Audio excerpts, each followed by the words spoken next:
ಸಾಮ್ರಾಜ್ಯದ ರಾಜಧಾನಿಯಾಗಿರುವ ಗಂಗಾವತಿ ವಿಧಾನಸಭಾ ಕ್ಷೇತ್ರದ ಆನೆಗುಂದಿ ಗ್ರಾಮದಲ್ಲಿ ವಿವಿಧ ಅಭಿವೃದ್ಧಿ ಕಾಮಗಾರಿಗಳಿಗೆ ಶಾಸಕರಾಗಿರುವ ಗಾಲಿ ಜನಾರ್ದನ ರೆಡ್ಡಿಯವರು ಭೂಮಿ ಪೂಜೆ ನೆರವೇರಿಸುವ ಮೂಲಕ ಚಾಲನೆ ನೀಡಿದರು.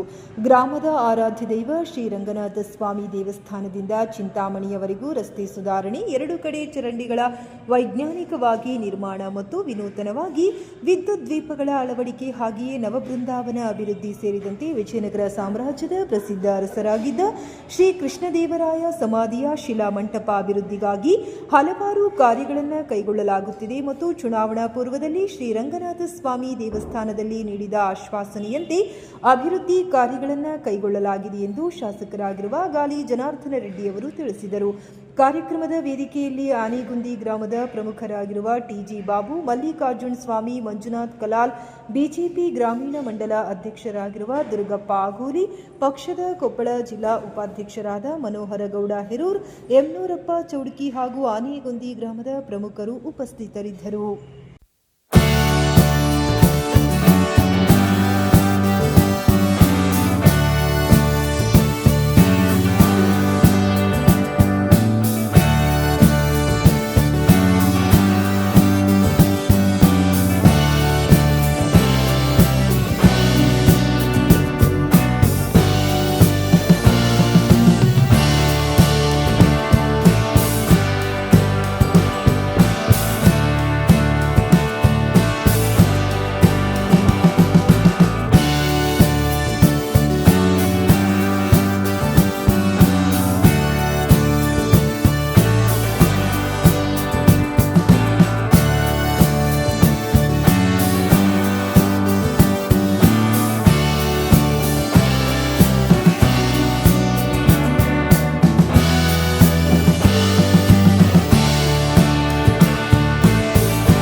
ನಮ್ಮ ಪೈಪ್ಲೈನ್ಗಳು ವಾಟರ್ ಕುಡಿಯೋ ನೀರಿನ ವ್ಯವಸ್ಥೆ ಇರ್ತಿತ್ತು, ಅದನ್ನ ರಿಕ್ವೆಸ್ಟ್ ಕೊಟ್ಟಿದ್ವಿ, ಅದನ್ನು ಆ್ಯಡ್ ಮಾಡಿದ್ದಾರೆ ಅಂತ ನಾನು ಅಂದ್ಕೊಂಡಿದ್ದೀನಿ AWB ಸರ್ಗೆ ಇದರ ಕಾರ್ಯಕ್ರಮದಲ್ಲಿ.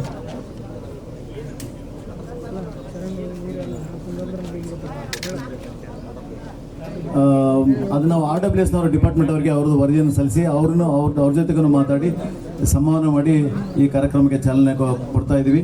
ಆದಷ್ಟು ಶೀಘ್ರದಲ್ಲಿ ನಮ್ಮ ಹರಿಬಾಬು ಅವರು ಈ ಇದನ್ನು ಊರು ಒಳಗಡೆ ಆಗಿರೋದ್ರಿಂದ ಯಾರಿಗೂ ತೊಂದರೆ ಆಗದ ರೀತಿಯಲ್ಲಿ ನಾವು ಸಾರ್ವಜನಿಕರು ನಮ್ಮೆಲ್ಲರ ಪರವಾಗಿ ನಾವು ನಿಮಗೆ ವಿನಂತಿ ಸಲ್ಲಿಸ್ತಾ ಇದ್ದೀವಿ, ಆದಷ್ಟು ಬೇಗ ಇದನ್ನು ಶೀಘ್ರಗತಿಯಲ್ಲಿ ಮಾಡಿ ಮುಗಿಸಲಿ ಅಂತ. ಈ ಕಾರ್ಯಕ್ರಮ ಆಗಿಸ್ತಕ್ಕಂಥ ನಮ್ಮ ಶಾಸಕರಾಗಿರ್ತಕ್ಕಂಥ ಜನಾರ್ದನ್ ಸರ್ ಅವ್ರಿಗೂ, ಆಮೇಲೆ ಇಲ್ಲಿ ಸ್ಟೇಜ್ ಮೇಲೆ ಕೂತ್ಕೊಂಡಿದ್ದಂಥ ಎಲ್ಲ ಗಣ್ಯರಿಗೂ ನಮ್ಮ ಊರಿನ ಎಲ್ಲರ ಪರವಾಗಿ ವಂದಿಸುತ್ತಾ ಕಾರ್ಯಕ್ರಮಕ್ಕೆ ವಿರಾಮ ನೀಡ್ತಾ ಇದ್ದೀವಿ. ಒಂದು ದೊಡ್ಡ ಮೊತ್ತದ ಅನುದಾನವನ್ನು ನಾವು ಇವತ್ತು ನಿರೀಕ್ಷೆ ಮಾಡಿರಲಿಲ್ಲ. ನಮ್ಮ ಆನೆಗುಂದಿಯ ಬಗ್ಗೆ ಬಹಳ ವಿಶೇಷವಾಗಿ ಕಾಳಜಿಯನ್ನು ಹೊಂದಿರತಕ್ಕಂಥ ನಮ್ಮ ಶಾಸಕರು ನಮ್ಮನ್ನು ಕರೆಗೆ ನಮ್ಮೆಲ್ಲರ ವಿನಂತಿಗೆ ಹೋಗೊಟ್ಟು ತಮ್ಮದೇ ಆದ ರೀತಿಯಲ್ಲಿ ಎಲ್ಲರೂ ಕೇಳದೇ ಇರತಕ್ಕಂಥ ಇನ್ನೂ ಹೆಚ್ಚಿನ ರೀತಿಯಲ್ಲಿ ಅನುದಾನ ಕೊಟ್ಟು ನಮ್ಮ ಗ್ರಾಮವನ್ನು ಅಭಿವೃದ್ಧಿಪಡಿಸಬೇಕಂತೇಳಿ ಅವರು ಪಣ ತೊಟ್ಟಿರೋದು ನಮ್ಮೆಲ್ಲರಿಗೂ ನಮ್ಮ ಊರಿನ ಪರವಾಗಿ ಅವರಿಗೆ ತುಂಬ ದೂರ ಇದೆ. ಇವತ್ತಿನ ನಾವು ಭೂಮಿ ಪೂಜೆಯನ್ನು ಪ್ರಾರಂಭ ಮಾಡಿದ್ದೀವಿ. ವಿಶೇಷವಾಗಿ ಹಿಂದಿನ ಒಂದು ವಿಜಯನಗರ ಸಾಮ್ರಾಜ್ಯದ ಮೊದಲ ರಾಜಧಾನಿ ಅನ್ನುವಂಥ ಹೆಗ್ಗಳಿಕೆಗೆ ಹೆಸರಾಗಿರುವಂಥ ನಮ್ಮ ಈ ಆನೆಗುಂದಿಯಲ್ಲಿ ವಿಶೇಷವಾಗಿ ಏನು ಆ ಕಾಲದಲ್ಲಿ ಹಕ್ಕಬುಕ್ಕರು ಒಂದು ಸಂಪೂರ್ಣ ಹಿಂದೂ ಸಾಮ್ರಾಜ್ಯವನ್ನು ಸ್ಥಾಪನೆ ಮಾಡೋದಕ್ಕೆ ವಿದ್ಯಾರಣ್ಯರು ಇಲ್ಲಿ ತಪಸ್ಸನ್ನು ಮಾಡಿ ಪಂಪ ಸರೋವರ ತೀರದಲ್ಲಿ ಆ ತಾಯಿ ಲಕ್ಷ್ಮಿಯನ್ನೇ ಆ ತಾಯಿ ಆಶೀರ್ವಾದ ಮಾಡೋದ್ರ ಮೂಲಕ ಬಂಗಾರದ ಮಳೆಯನ್ನೇ ಸುರಿಸಿ ಅದರಿಂದ ಈ ಒಂದು ಸಾಮ್ರಾಜ್ಯವನ್ನು ಕಟ್ಟಿದ್ರು ಅನ್ನೋದು ಒಂದು ಇತಿಹಾಸ ಮತ್ತು ಸತ್ಯ. ಕಾಲಕ್ರಮೇಣ ಇಲ್ಲಿ ನಮ್ಮ ಆನೆಗುಂದಿ ಭಾಗಕ್ಕೆ ಹೆಚ್ಚಾಗಿ ಈ ರಾಯಚೂರು, ಗುಲ್ಬರ್ಗ, ಬೀದರು, ಬಿಜಾಪುರ ಈ ಸುಲ್ತಾನ್ಗಳೆಲ್ಲರೂ ಕೂಡ ಹೆಚ್ಚು ನಮ್ಮ ಆನೆಗುಂದಿ ಮೇಲೆ ದಾಳಿಯನ್ನು ಮಾಡುವಂಥ ಸಂದರ್ಭದಲ್ಲಿ ಸುರಕ್ಷಿತವಾಗಿ ಯಾವುದಾದ್ರೂ ಇದ್ದರೆ ಅದು ಹಂಪಿ ಅಂತೇಳಿ ಭಾವಿಸಿಬಿಟ್ಟು ಒಂದು ಕಡೆ ತುಂಗಭದ್ರಾ ನದಿ, ಇನ್ನೊಂದು ಕಡೆ ಎತ್ತರದ ಇವತ್ತೇ ನಾವು ಮೈನ್ಸ್ ಗುಡ್ಡಗಳಂತ ನಾವು ಹೇಳ್ತೀವಿ, ಆ ಕಾಲದಲ್ಲಿ ಆ ಗುಡ್ಡಗಳು. ಸೊ ನದಿ ಮತ್ತು ಗುಡ್ಡಗಳ ನಡುವೆ ಶತ್ರುಗಳು ಬರೋದಕ್ಕೆ ಅಷ್ಟು ಸುಲಭ ಅಲ್ಲ, ಅದು ಕ್ಷೇಮ ಅಂತೇಳಿ ಇಲ್ಲಿಂದ ಅಲ್ಲಿಗೆ ಶಿಫ್ಟ್ ಮಾಡಿದ್ರು. ಶಿಫ್ಟ್ ಮಾಡಿದ ಮೇಲೆ 200 ವರ್ಷಗಳು ಒಂದು ಇತಿಹಾಸದಲ್ಲಿ ಸುವರ್ಣಾಕ್ಷರಗಳಲ್ಲಿ ಬರೆಯುವಂಥ ಒಂದು ವಿಜಯನಗರ ಸಾಮ್ರಾಜ್ಯ ಆಯ್ತದು. ಆದರೆ ಇವತ್ತು ನಾನು ಇವಾಗ ಇಲ್ಲಿ ಬಂದು ಪೂಜೆ ಮಾಡಿದಾಗ್ಲಿಂದ ಕೂಡ ನಾನು ನೋಡ್ತಾ ಇದ್ದೀನಿ, ನಾನು ಸಾಕಷ್ಟು ಟೂರಿಸ್ಟ್ ವಾಹನಗಳು ಇವತ್ತು ಆನೆಗುಂದಿ ಊರು ಒಳಗಡೆಯಿಂದ ಹೋಗ್ತಾ ಇರುವಂಥದ್ದು. ಇವತ್ತು ನಾವು ಇಲ್ಲಿ ಪ್ರಾರಂಭ ಮಾಡಿರೋಂಥ ಕೆಲಸ ಈಗಾಗಲೇ ನಮ್ಮ AWB ವಿಶ್ವನಾಥ್ ಅವರು ಎಕ್ಸ್ಪ್ಲೇನ್ ಮಾಡಿದ್ದಾರೆ.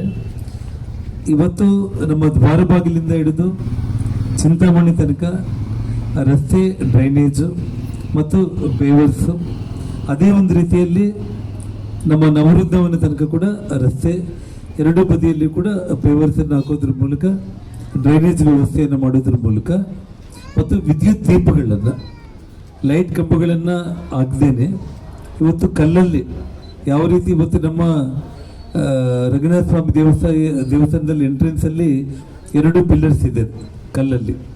ನಮ್ಮ ಹಳೆ ಕಾಲದ ವೈಭವದ ವಿಜಯನಗರ ಸಾಮ್ರಾಜ್ಯದ ಐತಿಹಾಸಿಕ ಸ್ಮಾರಕಗಳ ಮಾದರಿಯಲ್ಲಿ ಇವತ್ತು ವಿದ್ಯುತ್ ದೀಪಗಳನ್ನು ಕೂಡ ಇವತ್ತು ನಾವು ತಯಾರು ಮಾಡಿ ಸುಮಾರು 78 ಇತ್ತು. ಅದರಲ್ಲಿ ನಮ್ಮ ಪತ್ರಕರ್ತರ ಸಲಹೆಯನ್ನು ಒಂದು ಕೊಟ್ಟರು ನಮ್ಮ ಸ್ವಾಮಿಯವರು, ಅದನ್ನು 84 ಮಾಡಿ ಅಂತೇಳಿ. ಯಾಕೆಂದರೆ ಕನಕದಾಸರ ಒಂದು ಕೀರ್ತನೆಯಲ್ಲಿ 84 ಲಕ್ಷ ಕೋಟಿ ಜೀವ ಅಂತೇಳಿ ಒಂದು ಏನು ದಾಸರ ಪದ ಇದೆ. ಸೊ ಅದು ದಾಸರು ಕೂಡ ಇಲ್ಲೇ ನಡೆದಾಡಿರೋ ಕಾರಣ ಅದನ್ನು 84 ಪಿಲ್ಲರ್ಸ್ ಅಂದರೆ 78 ಇದ್ದಿದ್ದನ್ನ 84 ಪಿಲ್ಲರ್ಸಲ್ಲಿ ಇವತ್ತು ತುಂಬ ಸುಂದರವಾದ ಕಲ್ಲಿನ ಒಂದು ಪಿಲ್ಲರ್ಸಲ್ಲೇ ವಿದ್ಯುತ್ ದೀಪಗಳು ಬರೋ ರೀತಿಯಲ್ಲಿ ಇವತ್ತು ನಾವು ಮಾಡ್ತಾ ಇರುವಂಥದ್ದು.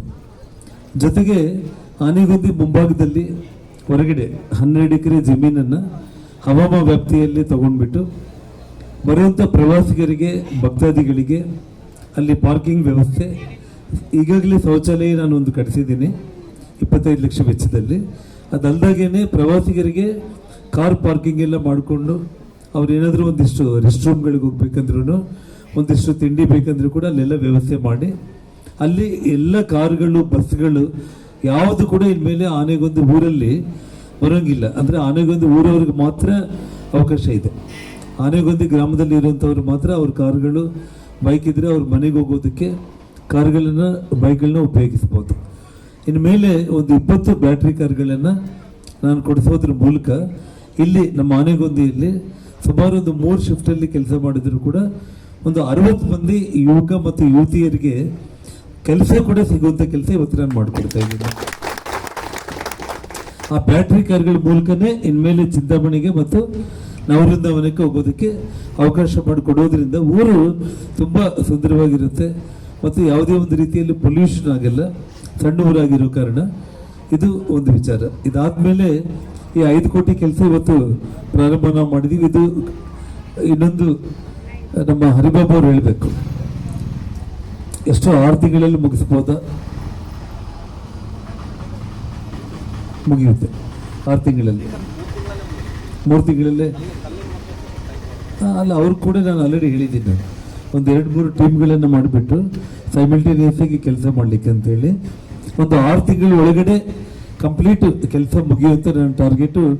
ಅವ್ರು 3 ತಿಂಗಳಂದ್ರೂ ಕೂಡ 6 ತಿಂಗಳಾಗಲೇ ಕೆಲಸ ಕಂಪ್ಲೀಟ್ ಆಗುತ್ತೆ ಈ 5 ಕೋಟಿ ಕೆಲಸ. ಇದಲ್ದಾಗೆ ನವವೃಂದಾವನ ಹತ್ರ ಇನ್ನೊಂದು 5 ಕೋಟಿಯಲ್ಲಿ ಸುಮಾರು ಕಂಪ್ಲೀಟು ನಮ್ಮ ಸ್ಮಾರಕಗಳಿಗೆ ಹೋಲಿಕೆ ಆಗುವಂಥ ಒಂದು ರೀತಿಯಲ್ಲಿ ಈಗಾಗಲೇ ನಮ್ಮ ಪುರಾತತ್ವ ಇಲಾಖೆ ಅಧಿಕಾರಿಗಳು, ನಾನು ಮತ್ತು ನಮ್ಮ ಇಂಜಿನಿಯರ್ಗಳು ಎಲ್ಲರೂ ಕೂಡ ಕುಂತು ಡಿಸೈನ್ ಫೈನಲ್ ಮಾಡಿ ಅಪ್ರೂವಲ್ ಆಗಿ ಹಣ ಬಿಡುಗಡೆ ಮಾಡಿ ಟೆಂಡರ್ ಇವತ್ತು ಇನ್ನೊಂದು 2-3 ದಿನದಲ್ಲೇ ಟೆಂಡರ್ ಕರೀತಾರೆ. ಇನ್ನೊಂದು ತಿಂಗಳಲ್ಲಿ ಕೂಡ ಆ ಕೆಲಸ ಕೂಡ ಪ್ರಾರಂಭ ಮಾಡ್ತೀನಿ. ಆ ಕೆಲಸ ಏನು ಅಂತಂದರೆ, ಇವತ್ತು ಸುಮಾರು 5,000 ಮಂದಿ ಭಕ್ತಾದಿಗಳು ಅಲ್ಲಿ ಕೂತ್ಕೊಳ್ಳೋದಕ್ಕೆ ನಿಮಗೆ ಕಲ್ಲಲ್ಲೇ ಇವತ್ತೇನು ಸ್ಟೆಪ್ಸ್ ಮಾಡ್ತೀವಿ ನಾವು, ಅದರಲ್ಲೇ ಒಂದು 5,000 ಮಂದಿ ಭಕ್ತಾದಿಗಳು ಕೂತ್ಕೊಳ್ಳೋದಕ್ಕೆ ವ್ಯವಸ್ಥೆ. ಅದರೊಟ್ಟಿಗೆ ಸುಮಾರು 125 ಮಂದಿ ಒಂದೇ ಒಂದು ಬಾರಿ ಆ ತಾಯಿ ತುಂಗಭದ್ರಿಗೆ ಮತ್ತು ನವವೃಂದಾವನ ಯತೀಂದ್ರರಿಗೆ ಆರತಿ ಕೊಡುವಂಥ ಒಂದು ಕೆಲಸ. 125 ಮಂದಿ ಒಂದೇ ಬಾರಿ ಆರತಿ ಮಾಡೋದಕ್ಕೆ ಅದಕ್ಕೆ ಒಂದು ಪ್ಲ್ಯಾಟ್ಫಾರ್ಮನ್ನು ಕೂಡ ಭಾಳ ಸುಂದರವಾಗಿ ಅದನ್ನು ನಿರ್ಮಾಣ ಆಗುತ್ತೆ. ಅದರೊಟ್ಟಿಗೆ ಇವತ್ತು 64 ಪಿಲ್ಲರ್ಸ್ ಇರುವಂಥ ನಮ್ಮ ಅದನ್ನು ಶ್ರೀಕೃಷ್ಣದೇವರಾಯರ ಸಮಾಧಿ ಅಂತೇಳಿ ಇನ್ನೊಂದು ರೀತಿ ಅಂತೇಳಿ ಹೇಳ್ತಾರೆ. ಬಟ್ 64 ಕಳೆಗಳನ್ನು ಇವತ್ತು ಆ ವಿಜಯನಗರ ಸಾಮ್ರಾಜ್ಯದಲ್ಲಿ ಅವರು ಅದನ್ನು ಪ್ರೋತ್ಸಾಹಿಸಿರೋ ಕಾರಣ ಅದಕ್ಕೆ ಹೋಗಲಿಕ್ಕೆ ಬರಲಿಕ್ಕೆ ನದಿಯಲ್ಲಿ ನೀರು ಜಾಸ್ತಿ ಆದರೂ ಕೂಡ ಅದಕ್ಕೊಂದು ಸ್ಟೋನ್ ಬ್ರಿಡ್ಜನ್ನು ಕೂಡ ಇವತ್ತು ಕಟ್ತಾ ಇರುವಂಥ ಒಂದು ಕೆಲಸ. ಸೊ ಇದೆಲ್ಲದರಿಂದ ಇವತ್ತು ಮತ್ತೆ ಬೋಟಿಂಗಲ್ಲಿ ಈ ಕಡೆಯಿಂದ ಆ ಕಡೆ ಹೋಗೋದಕ್ಕೆ ಇವತ್ತೇನು ನಾವು ಬರೀ ಕೈಯಲ್ಲಿ ಹಗ್ಗ ಹಾಕಿ ಅದನ್ನು ಎಳ್ಕೊಂಡ್ಬಿಟ್ಟು ಸ್ಟಾಪ್ ಮಾಡುವಂಥ ಒಂದು ಸ್ಥಿತಿ ಇದೆ. ಅಂದರೆ ಅದಕ್ಕೆ ಒಂದು ಭದ್ರತೆ ಅನ್ನೋದು ಒಂದೊಂದ್ಸಲ ಹೆಚ್ಚು ಕಡಿಮೆ ಆಗ್ಬೋದು. ಹಾಗಾಗಿ ನಿಮಗೆ ಯಾವುದೋ ಒಂದು ರೀತಿಯಲ್ಲಿ ತೊಂದರೆ ಆಗಿದ್ದೇನೆ ಅವರಿಗೆ ಸ್ಟೋನ್ ಪಿಲ್ಲರ್ಸ್ ಕೊಟ್ಟು ಚೈನ್ಗಳನ್ನು ಲಿಂಕ್ ಕೊಡೋದ್ರ ಮೂಲಕ ಬೋಟಿಂಗ್ ಅವರು ಕೂಡ ಸುರಕ್ಷಿತವಾಗಿ ಬರೋ ಪ್ರವಾಸಿಗರಿಗೆ ಕೂಡ ತೊಂದರೆ ಇಲ್ದಂಗೆ ಮಾಡುವಂಥ ಒಂದು ಕೆಲಸ ನಾನು ಮಾಡ್ತಾ ಇರುವಂಥದ್ದು. ಇಷ್ಟು 10 ಕೋಟಿಯಲ್ಲಿ ಆಗ್ತಾ ಇರೋ ಕೆಲಸಗಳು. ಸೊ ಇನ್ಮೇಲೆ ಆ ಕಡೆ ನವವೃಂದಾವನದಲ್ಲಿ ಕೂಡ ಮಹಿಳೆಯರಿಗೆ ಒಂದು ಶೌಚಾಲಯ ಮತ್ತು ಸ್ನಾನಕ್ಕೆ ಮತ್ತು ಅವರ ಬಟ್ಟೆ ಬದಲಾಯಿಸಿಕೊಳ್ಳೋದಕ್ಕೆ ಒಂದು ನವವೃಂದಾವನಕ್ಕೆ ಹೋಗಿ ಬಂದಮೇಲೆ ಬಿಸಿಲು ಕಾಲದೆಲ್ಲ ಬೋಟಿಂಗ್ಗೆ ವೇಟ್ ಮಾಡುವಂಥ ಸಂದರ್ಭದಲ್ಲಿ ತೊಂದರೆ ಆಗಬಾರ್ದು ಅಂತೇಳಿ ಅವರು ಕಂಪ್ಲೀಟ್ ಕಲ್ಲಿನ ಒಂದು ರೂಫಲ್ಲೇ ಸಂಪೂರ್ಣ ನಮ್ಮ ಸ್ಮಾರಕಗಳ ಮಾದರಿಯಲ್ಲೇ ಒಂದು ಶೆಲ್ಟರ್ನ ಅಲ್ಲಿ ನಿರ್ಮಾಣ ಮಾಡುವಂಥದ್ದು ಮತ್ತು ಮಹಿಳೆಯರಿಗೆ ಸವಲತ್ತುಗಳನ್ನ ಮಾಡೋದಕ್ಕೆ ಸುಮಾರು ಒಂದು 2 ಕೋಟಿ ವೆಚ್ಚದಲ್ಲಿ ಅದನ್ನು ಇನ್ನೊಂದು 6 ತಿಂಗಳಾದಮೇಲೆ ನಾನು ಪ್ರಾರಂಭ ಮಾಡ್ತೀನಿ ಅಂತೇಳಿ ಈ ಸಂದರ್ಭದಲ್ಲಿ ಹೇಳೋದ್ರ ಮೂಲಕ ಇಡೀ ಆನೆಗೊಂದಿಗೆ ನಾನು ಚುನಾವಣಾ ಪೂರ್ವದಲ್ಲಿ ಏನು ನಾನು ಮಾತನ್ನು ಕೊಟ್ಟಿದ್ದೆ, ಪ್ರತಿಯೊಂದು ರಸ್ತೆಗಳಾಗಿರ್ಬೋದು, ವಿದ್ಯುತ್ ದೀಪಗಳಾಗಿರ್ಬೋದು, ಡ್ರೈನೇಜ್ ಆಗಿರ್ಬೋದು ಮತ್ತು ನಮ್ಮ ತುಂಗಭದ್ರಾ ನದಿ ತೀರದಲ್ಲಿ ನಮ್ಮ ನವವೃಂದಾವನಗಳಿಗೆ ಹೋಗೋದಕ್ಕೆ ಮತ್ತು ಆರತಿಗೆ ಇದೆಲ್ಲದನ್ನು ಕೂಡ ನಾನು ಇದೇ ಸ್ವಾಮಿ ಆಲಯದ ಮುಂದೆನೇ ಸಾರ್ವಜನಿಕ ಸಭೆಯಲ್ಲಿ ನಾನು ಹೇಳಿದ್ದೆ. ಆ ಮಾತನ್ನು ಜನಪ್ರಿಯ ಶಾಸಕರಾದಂಥ ಜನಾರ್ದನ ರೆಡ್ಡಿ ಸಾಹೇಬ್ರೆ ಹಾಗೂ ಇನ್ನಿತರ ಮುಖಂಡರೇ ಎಲ್ಲರಿಗೂ ನಮಸ್ಕಾರ. ನಾವೀಗ ಮುಖ್ಯಮಂತ್ರಿಗಳ ಮೂಲಭೂತ ಸೌಕರ್ಯ ಅಭಿವೃದ್ಧಿ ಯೋಜನೆ ಅಡಿಯಲ್ಲಿ 5 ಕೋಟಿ ಶಾಸಕರು ಈಗ ಆನೆಗೊಂದಿ ಭಾಗಕ್ಕೆ ಇಟ್ಟಿದ್ದಾರೆ. ಅದರಲ್ಲಿ 4 ಕೋಟಿ ರಸ್ತೆಗೆ, 1 ಕೋಟಿ ವಿದ್ಯುತ್ ದೀಪಗಳಿಗೆ. ಆ 4 ಕೋಟಿ ರಸ್ತೆಯಲ್ಲಿ 1480 ಮೀಟ್ರ್ ನಾವು CC ರೋಡು ಹಾಗೂ BT ರೋಡ್ ಮಾಡ್ತಾ ಇದ್ದೀವಿ, ಹಾಗೂ ಸೈಡ್ ಪೇವರ್ಸ್ ಹಾಕ್ಕೊತಾ ಇದ್ದೀವಿ. ಮತ್ತು ಚರಂಡಿನೂ ಇದೆ, 180 ಮೀಟ್ರ್ ಚರಂಡಿ ಇದೆ. ಮತ್ತು ಹಳೆ ಚರಂಡಿ ಇರೋ ಕಡೆ ಅದಕ್ಕೆಲ್ಲ ಕವರ್ ಸ್ಲ್ಯಾಬ್ ಕೂಡ ಇಟ್ಕೊಂಡಿದ್ದೀವಿ. ಅದಾದಮೇಲೆ ವಿದ್ಯುತ್ ದೀಪಗಳು ಕಲ್ಲಿಂದ ಒಂದು ಹೊಸ ಮಾಡೆಲ್ಲಾಗಿ ತೊಗೊಂಡಿದ್ದೀವಿ. ಇದು ನಮ್ಮ ಆಲ್ಮೋಸ್ಟ್ PWD ಫಸ್ಟ್ ಟೈಮ್ ಅನಿಸುತ್ತೆ ಚಾಲೆಂಜ್ ತೊಗೊಂಡು ಮಾಡ್ತಾ ಇದ್ದೀವಿ. ಇದಕ್ಕೆಲ್ಲ ನಿಮ್ಮ ಊರಿನ ಸಹಕಾರ ಇರಬೇಕಂತ ಕೇಳ್ಕೊತೀನಿ.